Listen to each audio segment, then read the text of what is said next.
Bonjour à tous et bienvenue dans Marie sans filtre. Je m'appelle Marie-Albert, j'ai 27 ans et j'habite chez mes parents dans un village des Yvelines. Je suis aventurière, journaliste et autrice féministe.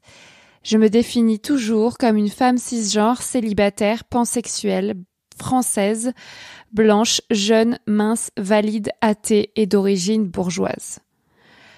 Marie sans filtre, c'est mon podcast intime, féministe et politique. Ici, je raconte des expériences personnelles afin de déconstruire le patriarcat. Je sors un épisode le deuxième vendredi de chaque mois. Aujourd'hui, je vais aborder mon orientation amoureuse et sexuelle. Dans ce 45e épisode, je vous raconte comment je sors de l'hétérosexualité et de la monogamie obligatoire. Je vous raconte ce que signifient les mots pansexuelle et polyamoureuse. Mais avant de vous expliquer, de vous détailler, de vous emmerder avec ma vie, je cite un commentaire reçu au sujet de mon podcast. Aujourd'hui, c'est Capucine qui m'a envoyé ce message. Je voulais te dire que je découvre au compte-gouttes tes épisodes de podcast et ça me plaît beaucoup. J'aime vraiment beaucoup ta franchise. C'était le 4 février 2022 que j'ai reçu ça et merci Capucine pour ces compliments, ça me fait toujours énormément plaisir d'avoir vos retours, de savoir ce que vous pensez de mon travail. Et toutes les autres personnes qui écoutent cet épisode, si vous le souhaitez, vous pouvez aussi m'écrire sur les réseaux sociaux ou bien sur votre plateforme d'écoute directement pour me donner votre avis sur ce podcast et je vous lirai peut-être dans un prochain épisode si vous le souhaitez. Maintenant, je reviens au sujet du jour qui est donc « Je suis pansexuelle et polyamoureuse ». Donc ça, c'est le dernier épisode de la saison 3 de Marie sans filtre. Marie sans filtre, ça a commencé à l'automne 2019 quand j'ai changé de vie. Et aujourd'hui, on est à l'épisode 45. C'est énorme, c'est un épisode par mois. Et là, je m'arrête au mois de juin 2022 pour la saison 3. Et la saison 4 redémarrera à l'automne 2022 puisque j'ai encore plein de choses à dire sur ma vie, évidemment, sinon ce ne serait pas drôle.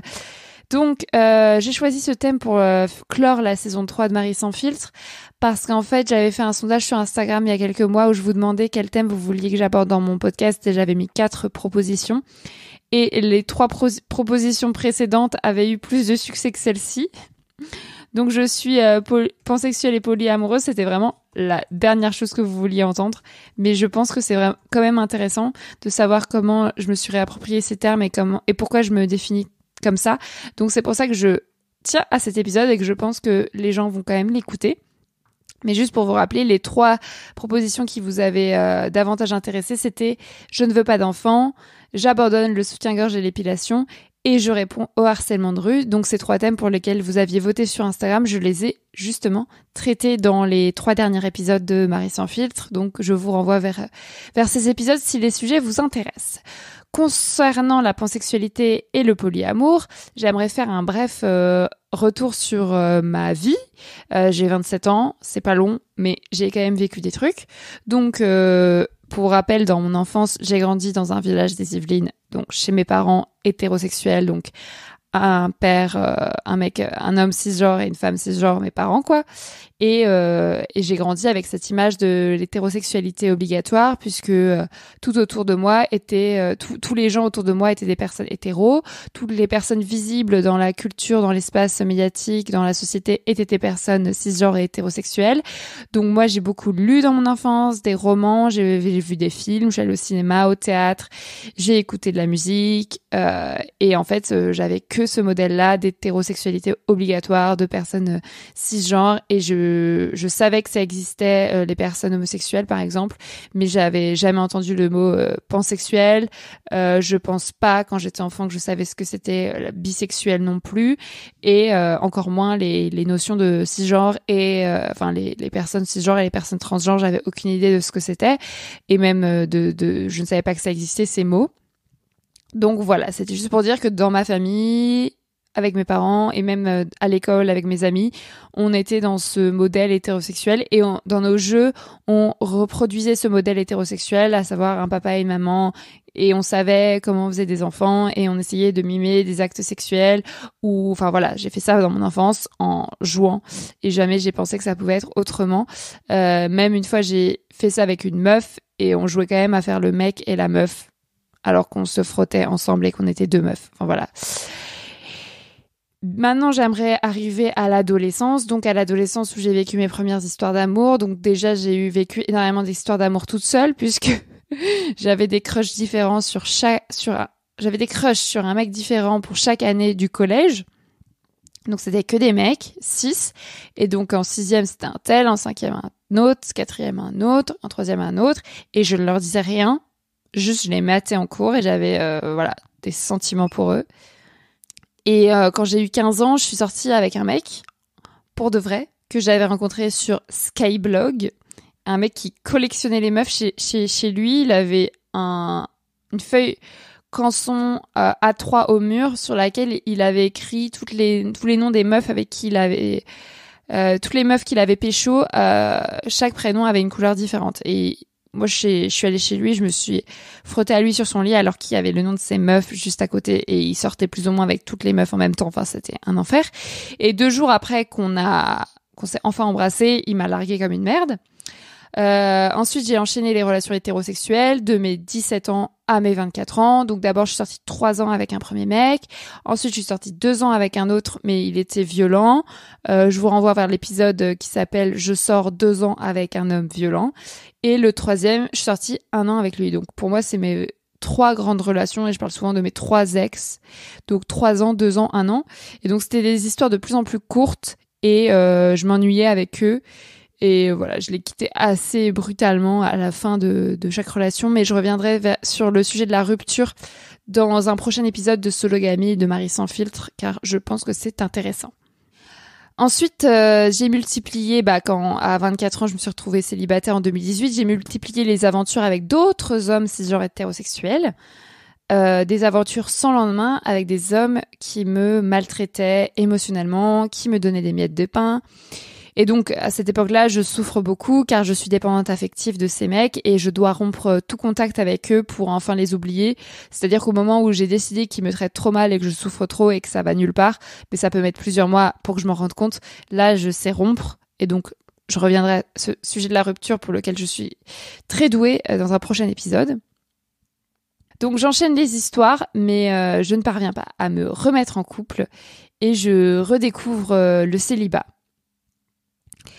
Mais faut vraiment vous dire que parallèlement à toutes ces histoires hétéro, je n'ai jamais été fidèle au sens qu'on connaît, c'est-à-dire que j'ai toujours eu des relations extra-conjugales, j'ai embrassé d'autres hommes et surtout d'autres femmes en étant en couple ou même les courtes périodes pendant lesquelles j'étais célibataire, et je n'ai fait du sexe certes qu'avec des hommes cisgenres jusqu'à aujourd'hui, mais je suis attirée amoureusement et sexuellement par d'autres personnes, des femmes, des personnes qui se définissent comme des femmes ou des personnes trans, des personnes qui se définissent par exemple comme non-binaires. Et un jour, j'ai failli coucher avec une meuf, mais j'ai changé d'avis au dernier moment parce que soi-disant qu'elle ne me parce qu'elle ne me plaisait pas assez. Donc voilà. Mais ce qui est paradoxal, c'est que complètement contradictoire, c'est que quand je couche avec un homme cis, je ne me demande pas s'il me plaît assez, j'y vais, je consomme et je repars. En fait, j'adore le sexe et je peux coucher avec des hommes qui ne me plaisent pas. Mais je dis tout le temps que j'ai un blocage avec les meufs parce que je vais réfléchir 1000 ans avant de faire le premier pas ou de coucher avec l'une d'elles. Il faut vraiment qu'elle me plaise pour que je sois sûre à 100% que nous allons passer un bon moment. Et donc, c'est impossible à vérifier. Je me démotive, je laisse tomber. Donc clairement, pour rappel, je n'ai couché qu'avec des hommes cis dans ma vie, mais j'ai embrassé plusieurs femmes. Et de toute façon, ça n'a rien à voir, en fait, le fait que j'ai couché avec telle personne ou que j'ai embrassé d'autres personnes ou que je n'ai rien fait.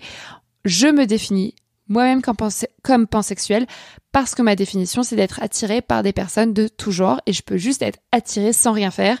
Une personne peut être vierge, n'avoir jamais pécho quiconque et pourtant se définir comme pansexuelle ou bisexuelle. Donc pour moi, bisexuel et pansexuel, c'est la même chose. Dans la définition courante, bisexuel, ça veut dire une personne qui est attirée par des hommes et des femmes, et pansexuelle, ce serait une personne qui est attirée par des personnes, quel que soit son genre, mais il y a des personnes bisexuelles qui vont dire qu'elles se reconnaissent dans ma définition d'être attirée par des personnes, quel que soit son genre. Donc pour moi, bisexuel et pansexuel, aujourd'hui, ça veut dire la même chose. Il y a plus cette séparation entre binaires, entre hommes et femmes, puisque aujourd'hui, voilà, les personnes trans et les personnes non binaires sont beaucoup plus visibles et on sort ensemble, comme ça a toujours été le cas, mais je veux dire, c'est plus visible. Donc, les deux mots me conviennent, pansexuel et bisexuel. Bref, je ne suis pas hétérosexuelle. Et donc, voilà, ça c'était la partie je suis pansexuelle. Et maintenant, la partie polyamour, ça veut dire que je suis attirée par plusieurs personnes en même temps et que je veux avoir des relations amoureuses et ou sexuelles avec plusieurs personnes en même temps. Donc, je ne suis pas monogame. Je ne souhaite plus du tout de relations exclusives, même si j'en ai eu par le passé. Des relations dans lesquelles je devrais fidélité sexuelle à la personne avec qui je suis. Je ne crois pas à la monogamie, ça ne me rend pas heureuse. Et d'ailleurs, pendant ma dernière longue relation avec un homme, entre 2017 et 2018, je lui ai proposé une relation libre au milieu de la relation.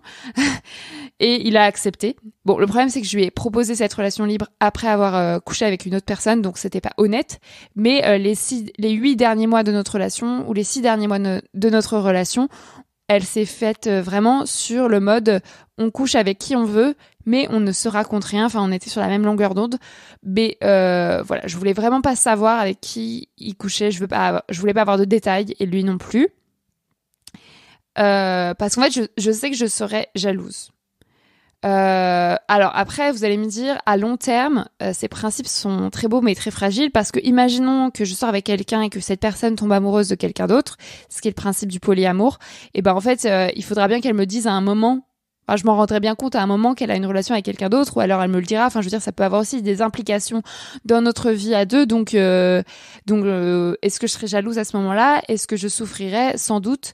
Et d'ailleurs, les personnes polyamoureuses disent souvent que c'est difficile à mettre en place et à maintenir sur le long terme ce genre de relation polyamoureuse parce qu'il y a plein de principes. Les deux personnes sont différentes, elles n'ont pas les mêmes sensibilités et les mêmes souhaits.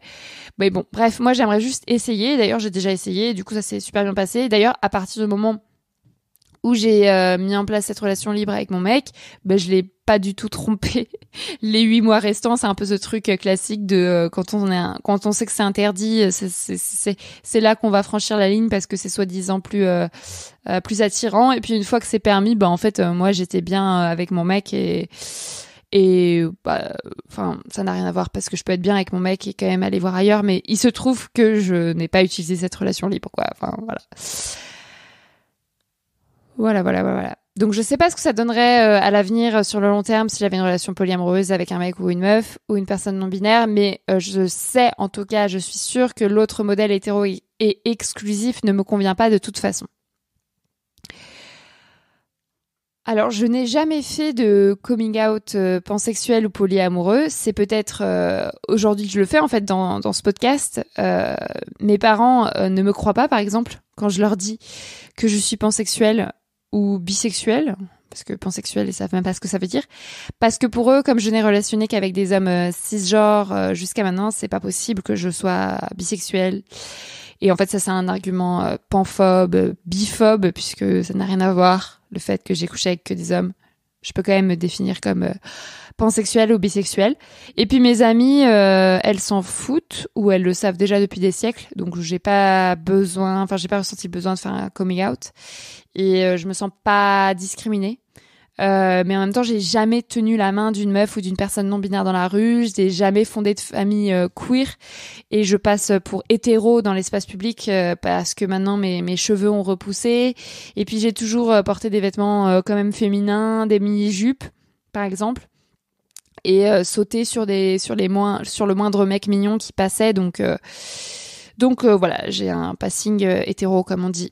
Voilà, aujourd'hui on est donc en juin 2022 et je culpabilise énormément de désirer toujours des mecs cis. En fait, j'ai mis énormément de temps à faire cet épisode puisqu'on est on est à l'épisode 45. J'aurais pu faire cet épisode dès le début de Marie sans filtre parce que pour moi, c'est très important de poser les mots sur mon orientation sexuelle. C'est une sorte de fierté. Et sortir, en fait, de l'hétérosexualité, c'est reprendre le pouvoir sur ma vie. Et c'est très important de le dire dans un podcast.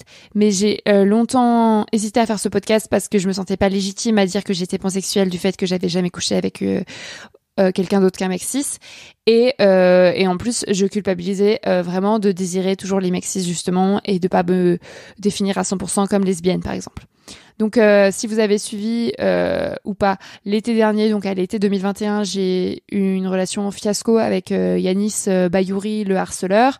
Donc si vous connaissez pas cette relation fiasco qui est digne d'une série, je vous renvoie vers les épisodes de Marie sans filtre qui s'appellent Je survis à la dépendance affective et l'autre qui s'appelle Je survis au harcèlement de mon ex.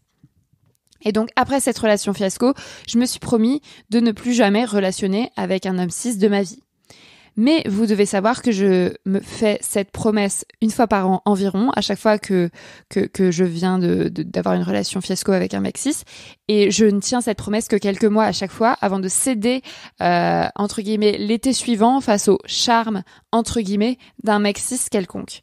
Donc, aujourd'hui, juin 2022, on peut dire que j'ai relationné avec personne depuis août 2021. Donc ça fait 10 mois, donc je suis très fière. Mais j'imagine que j'aurai une nouvelle relation, histoire naze, avec un mec cis cet été par exemple. Parce que l'été, j'ai beaucoup plus de libido et je sors de ma caverne, de mon hibernation, de chez mes parents et je vais en festival, etc., etc. À ce point-là de l'épisode, vous devez penser, mais pourquoi n'essaie-t-elle pas d'avoir une relation avec une meuf ou une personne trans, par exemple, puisque je veux pas d'homme cis. Eh bien, en fait, je ne sais pas pourquoi je n'y arrive pas. Hein. Dernièrement, par exemple, j'ai eu un crush sur une meuf cool, et quand j'ai essayé de la choper après des mois d'approche, elle a pécho un mec cis lambda juste à côté de moi. Juste à côté de moi. Genre, je l'ai vu pécho un autre mec juste à côté de moi, alors qu'on se draguait depuis des mois. Enfin, je pense que vous connaissez cette émotion, ce sentiment, que ça vous est déjà arrivé, mais c'était horrible. Donc la plupart du temps, là, j'avais une bonne excuse, mais d'autres fois, je trouve d'autres excuses pour ne rien tenter et rester dans ma caverne. Et puis, en fait, les meufs, c'est d'abord mes amies, en fait. Vu que je les vois pas comme des objets, et quand elles me plaisent, je me dis, soit elle est hétéro, soit elle est pas attirée par moi, mais en fait, je fais rarement le premier pas parce que en fait j'ai pas forcément besoin de les pécho vu que je les vois pas comme des objets et même si elles me plaisent je me dis si on est amis c'est toujours ça de cool quoi donc il peut se passer des mois sans qu'il se passe rien et très souvent je découvre qu'elles sont hétéros ou pas attirées par moi ou qu'on est juste amis et qu'en fait je suis pas attirée par elles et du coup la plupart du temps quand j'ai un crush sur une meuf c'est en soirée mais je suis pas amenée à la revoir et il se passe rarement des choses. Alors que, au contraire, quand un mec cis croise mon regard, je fais n'importe quoi pour le choper. Je sais exactement quel levier actionner. En fait, je les vois vraiment comme des objets sexuels et vice-versa. Et donc, je vais assouvir mon désir, mon instinct, mon envie. Je vais pas réfléchir, je vais foncer. Il faut que je le mette dans mon lit, il faut que je le mette dans mon lit, il faut que je le mette dans mon lit. Et quelques jours plus tard, je vais souffrir parce que c'est un connard. Donc si vous comprenez pas ce que je viens de dire, je vous redirige vers l'épisode Pourquoi je tombe amoureuse des connards de la première saison de Marie sans filtre. Voilà, je suis pansexuelle et polyamoureuse, mais concrètement, il ne se passe rien. Je suis célibataire depuis août 2018, ça fait bientôt 4 ans. Vous devez le savoir, j'anime un autre podcast qui s'appelle Sologamie, un podcast pour les célibataires qui n'ont besoin de personne, lol. Et donc je dis que je suis misandre, que je déteste tous les hommes cis, mais je continue de coucher avec certains d'entre eux, vous le savez, et je choisis les pires de façon irrégulière, parce que quand même 10 mois d'abstinence, c'est énorme, sachant que mon record c'est 1 an et 3 mois. Mais ça c'était grâce au Covid. Mes histoires avec les meufs, je viens de le dire, sont très très très très très courtes, voire inexistantes. Et je ne supporte pas les applications de rencontres parce que je vous vois venir. Oui, mais pourquoi tu vas pas sur les applications de rencontres ? Je ne peux pas. Je ne peux pas supporter les applications de rencontres. Et si vous voulez savoir pourquoi, vous avez qu'à m'écrire pour me demander un épisode de podcast sur ce sujet. Voilà, donc aujourd'hui, 10 juin 2022, je suis célibataire politique. Je vous renvoie à l'épisode qui porte ce nom. Je suis célibataire politique et cela me convient. Mais j'espère qu'un jour, je lécherai des chattes. Et franchement, j'ai très hâte. Parce qu'il y a des meufs qui disent qu'elles s'imagineraient pas lécher des chattes, mais moi, c'est mon rêve en fait. C'est mon rêve. Enfin, je veux dire, j'ai sucé tellement de bites, donc les chattes à côté, c'est le paradis quoi. Ça me semble vraiment le paradis. Quand je vois ma chatte, je me dis mais j'aimerais tellement la lécher, vraiment de ouf. Voilà, je clôt cet épisode avec cet espoir et comme j'ai que 27 ans, j'imagine que d'ici la fin de ma vie, j'aurai peut-être éventuellement léché des chattes. Après, j'ai rien contre sucer des bites, mais vraiment. Voilà, je pense que j'ai dépassé le quota. Merci pour votre écoute. Quand je vous retrouverai au mois d'octobre 2022 pour la saison 4 de Marie sans filtre, j'aurai 28 ans. Donc voilà, je suis du 94. Mais d'ici là, ce que je vous propose, c'est d'écouter mon second podcast Sologamie, justement, qui décortique les enjeux autour du célibat, de la vie solo, de l'injonction au couple, et justement à l'hétérosexualité avec des personnes expertes chaque premier mardi du mois. Et pour ce qui est donc de Marie sans fil, je l'ai déjà dit, je clôt la 3e saison de mon podcast ici. C'est le dernier épisode, mais je ne vous abandonne pas, puisque je vais rediffuser des épisodes importants et à mon avis sous-estimés de Marie sans filtre tout l'été. Et donc je reviens au début du mois d'octobre 2022 pour la saison 4. En attendant, je vous invite à m'écrire pour me faire un retour sur cet épisode. Je vous l'ai dit, c'est très important pour moi. Mon pseudo, c'est Marie-Albert FR sur les réseaux sociaux. Si vous avez aimé ce 45e épisode, vous pouvez aussi lui donner un maximum d'étoiles sur votre application d'écoute et le commenter bien sûr. Je tiens aussi à remercier personnellement toutes les personnes qui soutiennent financièrement mon travail. Manon, Aristide, Kevin, Lou, Thomas, Mathieu, Blandine, Tara, Elsa, Emery, Roxane, Colline et Clémence, qui sont vraiment des personnes très généreuses qui donnent régulièrement à ma cagnotte Tipeee. Vous aussi qui écoutez ce podcast, si vous souhaitez soutenir et rémunérer une partie de mon travail, je vous invite à vous rendre sur la page de cette cagnotte et le lien est dans la bio, dans la description de l'épisode. Vous pourrez de cette façon me faire un don ponctuel ou récurrent et ça m'aide très beaucoup car c'est la seule source de revenus pour la production de mes podcasts. En attendant, vous pouvez aussi vous abonner à ma newsletter pour recevoir de mes nouvelles une fois par mois. Je vais l'envoyer dans quelques jours, donc c'est le moment de vous inscrire. Vous y apprendrez, par exemple, ce que j'ai prévu de faire cet été 2022 à la place de mes podcasts, et c'est très important. Voilà, je mets le lien d'abonnement dans la description de l'épisode, et cette newsletter est gratuite. Merci beaucoup, et à bientôt pour de nouvelles aventures. Je vous embrasse et je vous aime fort. Bisous.